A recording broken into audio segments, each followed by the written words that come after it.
to give you some thoughts that might help you on your way to success.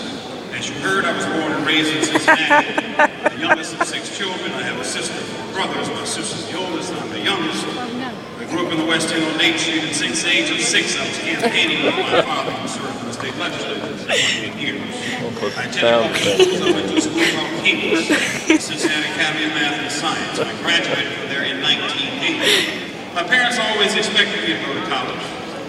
They made a deal with me. They said, you take the school, you get to go where you want, we'll pay for everything, tuition, books, full ride. All you have to do is make good grades. So after graduating high school with a degree in civil engineering, I decided to go to UC to study broadcasting. Can't figure it out, I don't know. But I applied to get into CCM and they put me on a waiting list to get in, and rather than wait, I decided I was going to take some classes at the university college, which I did. So I got there, I started taking classes, I didn't like it, I left. After 2 quarters, I quit. And my mother came to me, she said, okay, so what are you going to do now? Because you can't just sit around, you can't do nothing. She said, you decide what it is, but you have to do something. So I thought about it for a while, and I decided to give up on UC and my dream of becoming a nighttime newscaster. And I enrolled in Cincinnati State, majored in automotive mechanics. So with my degree in civil engineering, I went to Cincinnati State. I didn't like it. I quit after 2 quarters. And my mother came to me and I expected her to flip out when I told her this. And she said, no, you can just relax. You don't have to do anything. I said, really? She said, yeah. I said, I have to do anything. She said, no, just relax. So I said, okay. So I chilled out. And 2 days later, she came to me. She said, okay, what are you going to do? And I said, wait a minute, you said that I could chill out. You said I could relax. She said, you did for 2 days. And now you have to do something because you know by now you can't just sit around. You have to do something. You decide what you do, but you have to do something. I told her I had no idea what I wanted to do. She said, well, we've got a job lined up for you. Your father and I have arranged for you to get a job. I said, where's that? She said, at the public library. I said, doing what? Putting books on the shelf? She said, absolutely. And that's where I started. So with my high school degree in civil engineering, my 2 quarters of general studies while waiting to get into broadcasting at UC, and my 2 quarters of automobile mechanics, I started my career at the public library of Cincinnati and Hamilton County, putting books back on the shelf part-time. And after about 6 months, I saw this job posted, a job that I really wanted. It was in this department called the Central Building Automated Systems. This was 1982. I don't even know what that meant back then. But I wanted that job. The posting had a closing date, and the closing date came and it went. I didn't apply for the job, but I saw this young lady that worked in that very department about a week later, and I said, whatever happened with that job? She said, well, we're going to repost the job. I said, why is that? She said, nobody applied. 900 employees in the public library for 4 positions. They did a pretty good job, and nobody applied. So they posted the job again. I applied this time. I got into the interview, and the interviewer said, why didn't you apply for this job the first time it was posted? And I said, well, I didn't think I had the qualifications. She said, let me tell you something. Never tell yourself no. Go for the things that you want in your life. If it's not to be, it won't happen. But never tell yourself no.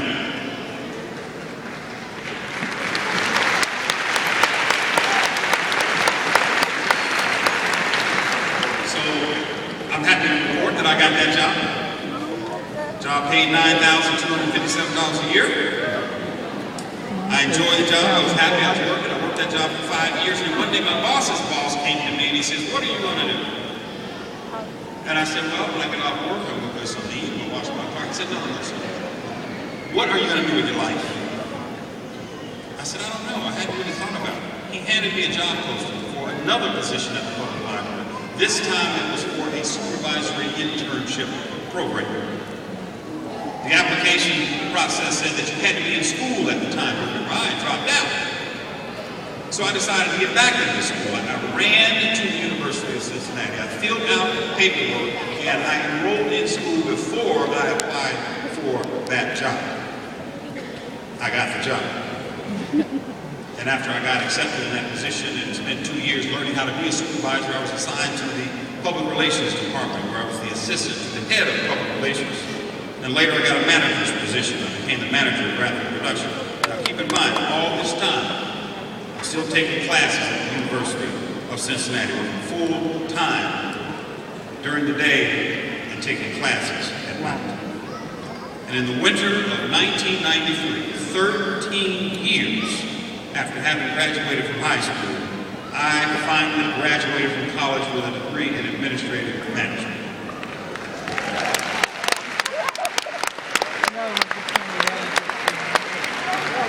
I have no idea who the commencement speaker was on that day, what they talked about, but I hope to leave a little bit better memory for you here today. So the year after I graduated, I decided to run for my father's seat. I told him my father was in the state legislature. I decided to run for public office. He had been there for 28 years as the majority floor leader. So I ran, I won. In 1998, I ran for the Senate. I won. This time, I remembered this advice that this woman gave me at the library because I was facing a tough decision to run for mayor. I was told I couldn't be mayor. I was told I couldn't raise enough money, that I didn't have enough name recognition, I didn't know enough about city issues. I remembered what that woman at the library told me. She said, never tell yourself no. Go for the things that you want in your life. So I ran and I won.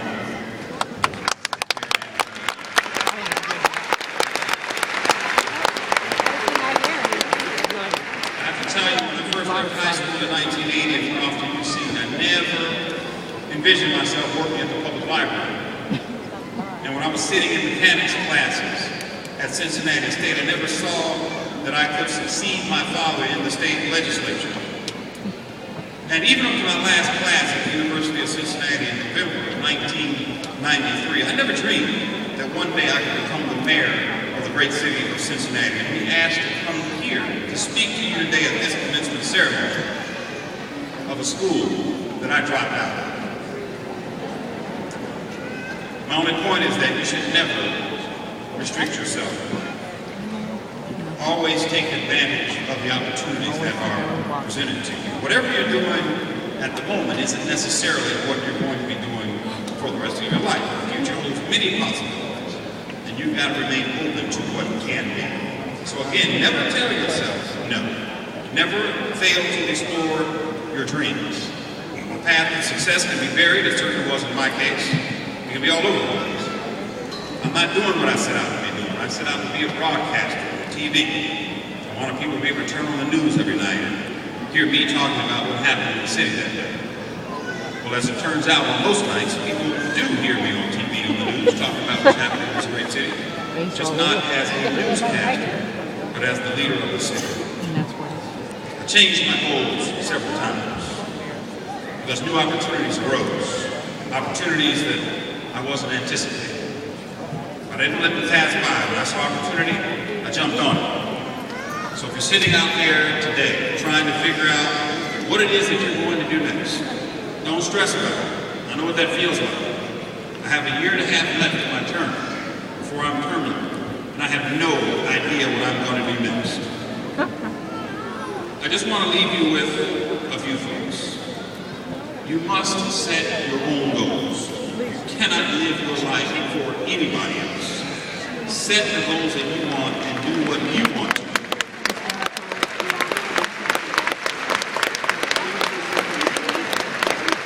So always look for that opportunity, because you never know when opportunities will be presented. Define your own success. Don't let others try to define success for you. And if you know of a great opportunity that lies ahead for yourself, take advantage of it.